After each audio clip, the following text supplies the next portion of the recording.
கழுகு ஒன்று அழகில் எலியை கொத்தி கொண்டு பறந்து கொண்டு இருந்துச்சு.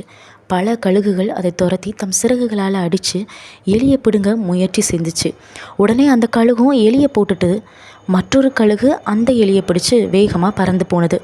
மற்ற கழுகுகள் இந்த கழுகை விரட்டி சட்டைகளால் அடித்து எலியை பிடுங்க பார்த்துச்சு. முதல் கழுகு வானம் நோக்கி உயர பறந்து எழும்பியது. ஒரு பாடத்தை கற்றுக்கொள்ளுங்க. இந்த உலகத்தோட சம்பத்துகளை இருக்க பற்றி கொண்டிருக்கும் வர பலவித பாடுகளை அனுபவிப்பீங்க. உலக பொருட்களில் உங்கள் பிடியை தளர்த்துவீர்களானால் விண்ணை தாண்டி பரலோகம் நோக்கி பறப்பீங்க. பொருளாதார ரீதியான ஆசீர்வாதங்களை நோக்கி நம்முடைய விசுவாசம் அதிகமாக கூர்மையாக்கப்படும் போது இந்த உலகத்திற்கேற்ற ஒரு ஆவியை நம்ம இயக்குகுது என்பது தான் உண்மை.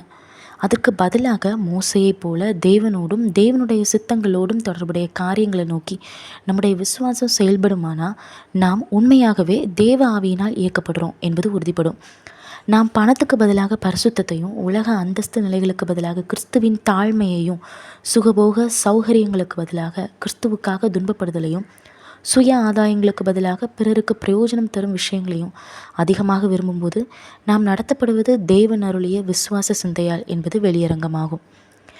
கண்மலைகள் பெயர்க்கும்படியாய் கர்த்தர் என்னை கரம் பிடித்தார். கண்மலைகள் பெயர்க்கும்படியாய் கர்த்தர் என்னை கரம் பிடித்தார். காத்திருந்த பலனடைந்து கழுகு போல எழும்பிடுவேன். நம்புவேன் இயேசுவை, நம்புவேன் இயேசுவை, நம்புவேன் இயேசுவை, நம்புவேன் இயேசுவை.